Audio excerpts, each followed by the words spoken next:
Buenos días, buenos días. Les hablamos desde Cádiz, desde el Hospital Puerta del 30 de marzo. Son las 8:30 de la mañana y ya ha entrado la primavera, aunque todavía hace un poquito de frío. Pero seguro que al mediodía vamos a estar estupendamente con un sol radiante. En el día de hoy vamos a escuchar una sesión clínica muy interesante que la va a hacer nuestro compañero Juan Pedro Moraga Galindo, que es R2 de Medicina Familiar y Comunitaria, es de Barbate, de aquí de Cádiz, y tiene, pues bueno, mucho interés en que escuchemos su handout sobre enfermedades psicocutáneas. Adelante, Juan Pedro, y gracias por haberte preparado esta sesión. Hola, buenos días a todos. Como ya ha dicho Mario, soy Juan Pedro Moraga Galindo, residente de segundo año de Medicina de Familia. Durante este mes he tenido la suerte de estar rotando por aquí por el servicio de dermatología y me he preparado una breve revisión sobre enfermedades psicocutáneas para ponerla aquí con todos vosotros. Vamos a hablar un poquito de la introducción. El término psicodermatología es un término que se refiere a cualquier aspecto de la dermatología en el que los factores psíquicos, psicológicos, juegan un papel significativo.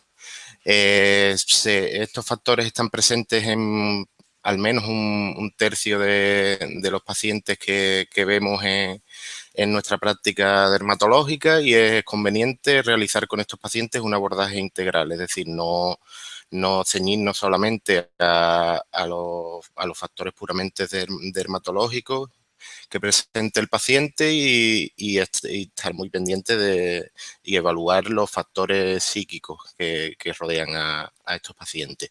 Este abordaje es muy complicado porque por lo general los pacientes se niegan a aceptar que su enfermedad, aparte de las manifestaciones cutáneas, tienen un componente psicológico que es muy importante y que hay que abordar, y a menudo se niegan a, como ya hemos dicho, a aceptar este componente. Incluso si necesitamos la ayuda de un especialista en salud mental, no van a aceptar que lo derivemos o que pidamos su valoración, y es complicado hacer el abordaje integral, pero como ya hemos dicho, hay que hacerlo para hacer un abordaje óptimo de la patología que presentan estos pacientes. Estos trastornos psicodermatológicos se pueden clasificar de clasificación que es muy necesaria realmente a la hora de aplicar un tratamiento y de encuadrar estos distintas patologías, ¿vale? Hay dos formas de clasificarla. Una es según el tipo de trastorno psicodermatológico y la segunda es según la naturaleza de la psicopatología subyacente que haya. Esta segunda forma de clasificación es muy importante a la hora de elegir el fármaco más adecuado según cada tipo de enfermedad, ¿vale? Ahora más adelante lo desarrollaremos más en profundidad. En primer lugar, vamos a hablar un poquito de la clasificación según el tipo de trastorno psicodermatológico. Podemos encuadrar estos trastornos en diferentes grupos. Uno de ellos sería los trastornos psicofisiológicos, que es una patología puramente cutánea, pero que se exacerba o empeora con factores emocionales, como puede ser el estrés. Ejemplos de estas patologías serían la psoriasis o algunas dermatitis alérgicas que empeoran con el estrés. También otra categoría serían los trastornos psiquiátricos primarios, en los que no hay una enfermedad dermatológica primaria y las manifestaciones cutáneas que aparecen son autoinducidas por el propio paciente. Dentro de esta categoría podremos encuadrar el delirio parasitario o la tricotilomanía. Otro grupo serían los trastornos psiquiátricos secundarios, en el que una enfermedad cutánea primaria da lugar a desarrollo en problemas psicológicos como consecuencia de y la desfiguración física que produce. Dentro de estos trastornos podemos encuadrar a los problemas problemas psicológicos que surgen como consecuencia de enfermedades como el vitíligo o la alopecia areata. También están los trastornos sensitivos cutáneos crónicos, que son molestias sensitivas, que el paciente puede referir como signos de prurito crónico, quemazón, hormigueo, ¿vale? Sin indicios claros de que haya una enfermedad dermatológica. Dentro de esta categoría podemos encuadrar a la vulvodinia o a la escrotodinia. Y por último, está una última categoría que es un poquito menos clara de establecer, pero que sería cuando empleamos fármacos psicotropos para enfermedades dermatológicas que por definición no necesitarían un tratamiento psicotrópico, pero que muchas veces lo utilizamos y va bien, ¿vale? Por ejemplo, cuando utilizamos en la urticaria o en la neuralgia posherpética, utilizamos, por ejemplo, fármacos antidepresivos como la doxepina o la mitriptilina. El segundo tipo de clasificación que podemos hacer según la naturaleza de la psicopatología subyacente, ¿vale? Dentro de esta psicopatología subyacente podremos encontrar un paciente con ansiedad, depresión, delirio o con síntomas propios del espectro obsesivo-compulsivo. ¿Vale? Según la psicopatología subyacente, pues esta clasificación es muy efectiva, como hemos dicho antes, para escoger el tratamiento psicofarmacológico más adecuado según la psicopatología que hayamos. Ahora vamos a hablar un poquito, vamos a hacer una reseña breve de los trastornos psicodermatológicos más frecuentes en la práctica clínica y vamos a hablar un poquito de cada uno de ellos. En primer lugar vamos a hablar del delirio parasitario. A modo de introducción, deciros que se clasifica dentro de los trastornos psiquiátricos primarios. En este delirio el paciente tiene una creencia fija y falsa de estar infectado por parásitos y los pacientes a menudo con trozos de piel, pelusa y otros especímenes que ellos aportan como pruebas de esta infestación que ellos creen que están sufriendo. Es una patología que se presenta más frecuentemente en mujeres de mediana edad. La patología se identifica como una psicosis hipocondríaca monosintomática en el que el paciente presenta una ideación delirante sobre una preocupación hipocondríaca particular que él tiene, ¿vale? Como cosa curiosa de esta enfermedad, hay que decir que en algunos pacientes se trata de un delirio compartido, es decir, que el delirio que presentan estos pacientes se le transmite a personas de su círculo, personas muy estrechas a él, que creen y creen que su contacto cercano y demás está realmente infectado cuando no lo está. Los pacientes refieren a menudo sensación de hormigueo, que refieren como sensaciones de pinchazo, deslizamiento o picadura.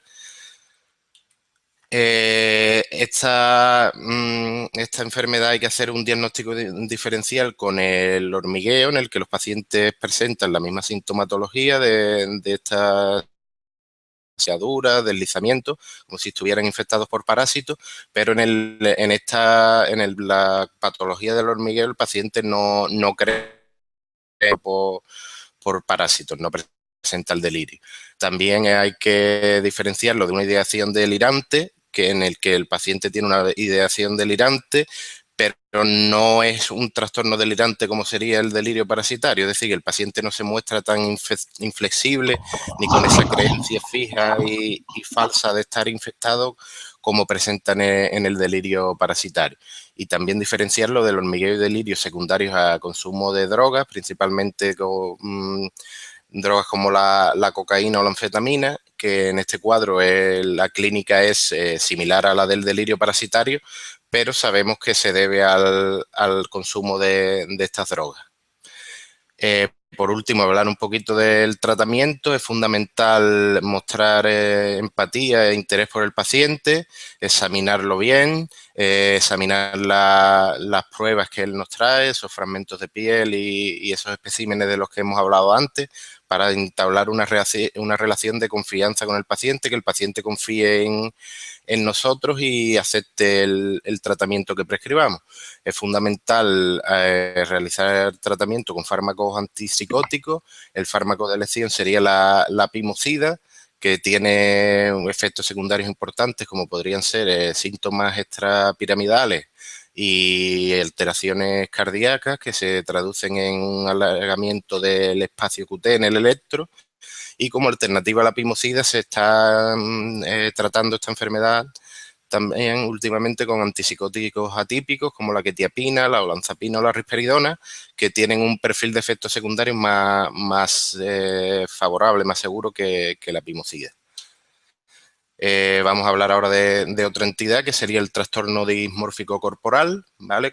Por definición es una preocupación angustiante que presenta el paciente por un defecto físico que es inexistente o mínimo. La edad media de aparición de este trastorno sería sobre los 33 años y los pacientes se quejan fundamentalmente de presentar deformidades en nariz, boca, pelo, pecho, en los genitales.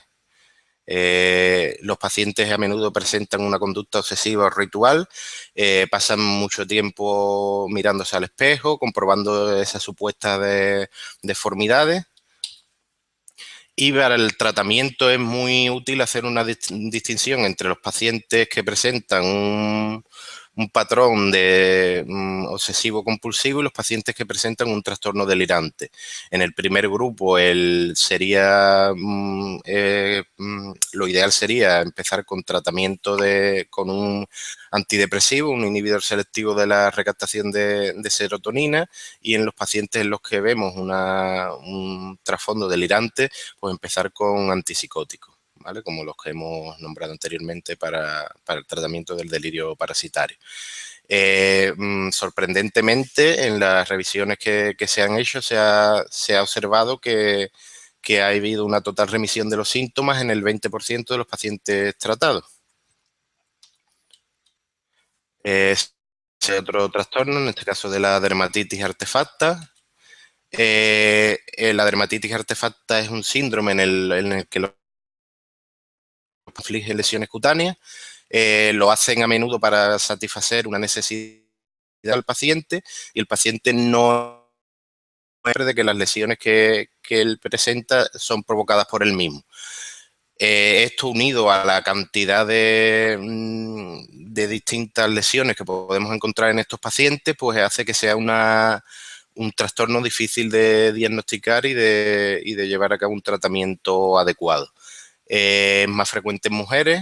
Las lesiones, como hemos dicho, se las autoinflige el paciente, en ocasiones con objetos externos.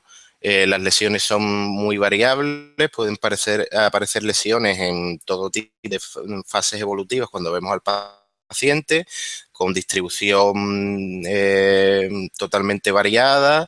Y lo único que nos orientaría un poquito a poder diagnosticar este cuadro es que las lesiones siempre suelen aparecer en fácil acceso a las manos. La anatomía patológica es característico que el mayor daño se observa en la epidermis y, como hemos dicho antes, debido a la cantidad de posibles lesiones que puede presentar el paciente, pues los hallazgos son muy variables y rara vez serían diagnósticos. Diagnóstico diferencial de esta patología sería con la psicosis hipocondríaca monosintomática, que hemos hablado antes de ella en el delirio parasitario. Habría que hacer diagnóstico diferencial con la simulación, en el que el paciente se autoinflige lesiones también, pero lo hace de una forma consciente y buscando obtener algún beneficio. También hay que diferenciarlo de un comportamiento obsesivo o compulsivo, en el que el paciente se autoinfligiría estas lesiones para satisfacer una necesidad psíquica y digamos que resolver esta conducta, y en el síndrome de Munchausen por poderes, en el que persona inflige lesiones a otra persona para desempeñar el rol de cuidador. El tratamiento de la dermatitis artefacta inicialmente sintomático, con apósitos emolientes para curar las lesiones que el paciente presente. Si observamos síntomas psiquiátricos subyacentes, que en la mayoría de los casos lo vamos a observar, pues plantearnos el inicio con algún antidepresivo, un ansiolítico, un antipsicótico, y en la mayoría de los pacientes pues se trata de un trastorno crónico que va a cursar con altibajos según las circunstancias psicosociales que rodeen al paciente. Hablamos ahora de las excoriaciones neuróticas. Consisten en el hurgamiento y rascamiento de lesiones ya existentes, lesiones, por ejemplo, de acné, foliculitis, picaduras de algún insecto. Este rascamiento y hurgamiento se hace para satisfacer un deseo consciente, repetitivo, incontrolable, y se provocan lesiones características. Este cuadro puede comenzar de forma distraída al encontrar cualquier picadura, cualquier sobrelevación o deformidad en la piel al tocarnos, o se puede producir de una forma ritual. Aparece frecuentemente en mujeres de mediana edad. Es habitual que aparezca este trastorno en cuero cabelludo, en la cara, en la parte alta de la espalda, superficie extensora de antebrazos y de miembros inferiores también, de las piernas, o en las nalgas. Como en la entidad anterior, puede aparecer en cualquier área del cuerpo de fácil acceso a las manos. El tratamiento, si hay un importante prurito, pues podemos aplicar antipruriginosos tópicos, cremas hidratantes, compresas frías o antihistamínicos para aliviar ese prurito y romper el ciclo picor rascado. Si hay alguna psicopatología subyacente, la doxepina es un fármaco que nos puede de mucha ayuda, porque además de su acción ansiolítica y antidepresiva, tiene también cierta acción antihistamínica y antipruriginosa. Los antidepresivos inhibidores selectivos de la recaptación de la serotonina, como la fluoxetina o la sertralina, pues también pueden ser útiles para reducir esa sintomatología compulsiva que presenta el paciente y para el control del componente depresivo que pueda haber en esta patología. Hablamos ahora del acné escoriado. El acné escoriado es una forma de escoriación neurótica. Se produce escoriaciones de las lesiones acnéicas como consecuencia del rascado o frotamiento. Como hemos hablado en la patología anterior, es más frecuente en las mujeres jóvenes. En tratamiento, en líneas generales, es igual que el de las escoriaciones neuróticas, como hemos hablado antes, y hay que considerar tratar las lesiones acnéicas, que son el sustrato de esta enfermedad, por ejemplo, con la isotretinoína. Hablamos ahora del prurigo nodular. Son múltiples nódulas con una zona central costrosa descamativa. Esta es la lesión fundamental que vemos en esta patología, y a menudo se deben al rascado y el frotamiento secundario al intenso prurito que presentan estos pacientes. Es frecuente en pacientes con serosis o con atopia. Y principalmente aparece en las superficies extensoras de las extremidades, aunque pueden aparecer, como hemos dicho en las patologías anteriores, en cualquier área de fácil acceso. Tiene una especial incidencia esta patología en mujeres de mediana edad. En la anatomía patológica es muy típico encontrar una hiperkeratosis focal con un infiltrado dérmico inespecífico. El diagnóstico diferencial de esta patología pues sería con cualquier causa que provocara prurito primario, pemfigoide nodular, queratoacantomas múltiples, ampollosa pruriginosa, líquer plano hipertrófico, y si hay poquitas lesiones también hay que hacer un diagnóstico diferencial con la sarna nodular. El tratamiento puede llevar a cabo un abordaje combinado. Principalmente, lo primero que tenemos que hacer es interrumpir el ciclo de picor rascado, aliviando el picor mediante antipruriginosos tópicos, productos hidratantes, emolientes o corticoides. También es conveniente introducir un fármaco que sea activo frente al trastorno obsesivo compulsivo, La dozepina, como hemos comentado antes, puede ser útil para esta patología porque además de ese efecto ansiolítico y antidepresivo, tiene también un efecto antipruriginoso. Últimamente se están llevando a cabo algunas modalidades de tratamiento nuevas para pacientes que no van bien con el tratamiento que hemos mencionado anteriormente. Se está probando con la crioterapia, con estimulación térmica, también con la fototerapia, ciclosporina y talidomida oral, y etcétera, ¿vale? Hablamos ahora del líquen simple crónico. Son lesiones que se producen por un rascado excesivo de la piel y son muy frecuentes que aparezcan en adultos mayores de 60 años. Las lesiones típicas son placas hiperpigmentadas y coreáceas, muy bien circunscritas, debido, como hemos dicho antes, al rascado y frotamiento excesivo y habitual. Habitual en la región occipital, en superficies extensoras de brazos y piernas, y en la región genital, principalmente en los varones a nivel de escroto y periné. El tratamiento, pues en primer lugar, nos debemos de centrar en el alivio sintomático con antipruriginosos, hidratantes, corticoides. También es conveniente eliminar los factores estresantes que puedan presentar estos pacientes. Si hay alguna sintomatología que podríamos encuadrar dentro de la esfera obsesivo-compulsiva, pues podría ir bien también un tratamiento con un inhibidor selectivo de la recaptación de serotonina. Y la dozepina, como hemos comentado antes, por su efecto, además de antidepresivo, antipruriginoso, también puede ser útil en el tratamiento de esta patología. Hablamos ahora de la tricotilomanía. Es un trastorno obsesivo-compulsivo que implica el arrancamiento de pelo. Este arrancamiento de pelo se hace como para aliviar una tensión progresiva que va apareciendo, no se finaliza hasta que arranca sus propios pelos, experimentando después una sensación de alivio o de placer una vez que se ha producido ese arrancamiento. Algunos pacientes no, además de presentar el arrancamiento de pelo, posteriormente desarrollan tricofagia, que mastican sus propios pelos, incluso se lo pueden llegar a tragar.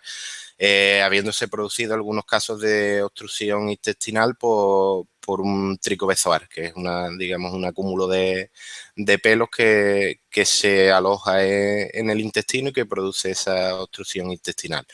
Es más frecuente en chicas jóvenes que se dé esta patología. No solamente afecta al cuero cabelludo, también puede darse en cejas, pestañas o vello púbico. En las cejas, como hemos visto en la foto en las cejas, no, en las pestañas, perdón, como hemos visto en la foto anterior. Es muy característico que estos pacientes presenten áreas de alopecia. Dentro de estas áreas de alopecia se vean cabellos con distintas longitudes y fuera de las áreas de alopecia totalmente intactas. En la anatomía patológica es muy característico ver cilindros pilosos pigmentados, también piloso deformado, que es la tricomalacia, y folículos vacíos con los tallos pilosos arrancados. Cuando hay lesiones de arrancamiento relativamente, digamos, que se han producido hace poco tiempo, en la anatomía patológica se ven hemorragias perifoliculares alrededor del folículo piloso. Si es un arrancamiento ya más crónico y que se ha producido hace más tiempo, pues podemos ver alrededor de los folículos pilosos zonas de fibrosis. El diagnóstico diferencial tenemos que hacerlo con otras causas de alopecia circunscrita no cicatricial, como la alopecia areata. En la alopecia areata veríamos los cabellos en signos de exclamación. En la tricotilomanía no lo veríamos. Los cultivos fúngicos aquí pues serían negativos, básico para hacer un diagnóstico diferencial entre las dos patologías. Y el tratamiento pues requiere un abordaje amplio, fundamental la modificación conductual, intentar que el paciente haga otra cosa cuando desarrolle esa tensión interior, educación psíquica y apoyo psicológico al paciente, y los antidepresivos, los inhibidores selectivos de la recaptación de serotonina, pueden ser eficaces también en esta patología. Vamos a hablar un poquito, unas pinceladas generales del tratamiento. A la hora de elegir un fármaco para estos pacientes, pues lo ideal sería ver qué tipo de psicopatología subyacente presenta el paciente. Por ejemplo, si observamos que el paciente presenta un trastorno de ansiedad, pueden ser útiles las benzodiazepinas de acción rápida como el prazolam. Esto sería más para un tratamiento, digamos, agudo, o unos fármacos de acción lenta como la buspirona si la ansiedad que presenta el paciente es más bien crónica. Cuando vemos que la psicopatología subyacente responde más bien a un cuadro depresivo, son elección los antidepresivos tricíclicos como la doxepina, que ya hemos hablado bastante de ella anteriormente, que además de presentar esa acción antidepresiva, pero tiene también una acción antipruriginosa y antihistamínica, y los inhibidores selectivos de la recaptación de serotonina como la fluoxetina, paroxetina, citalopram, sertralina, etcétera. Si vemos que subyacente hay más bien un cuadro de psicosis, pues es conveniente utilizar antipsicóticos como la pimosida, de la que ya también hemos hablado anteriormente, o los nuevos antipsicóticos atípicos como la olanzapina, quetiapina y la risperidona. Si lo que presenta el paciente es un trastorno obsesivo compulsivo, pues los inhibidores selectivos de la recaptación de la serotonina son el tratamiento de lesión. También hay diversas modalidades de tratamiento no farmacológica. Esta ya es una cosa más, digamos, más propia de pacientes que aceptan una derivación a salud mental y en el que el psiquiatra o psicólogo puede trabajar bien con el paciente. Y dentro de, así por reseñarlo, dentro de esta modalidad de tratamiento no farmacológico podemos incluir la psicoterapia individual, la terapia cognitiva de grupo, los ejercicios de relajación, la hipnosis o el tratamiento conductual. Resumiendo un poquito, los problemas psicodermatológicos, como hemos hablado anteriormente, se presentan en un porcentaje considerable de los pacientes de los que vemos a diario en la práctica dermatológica.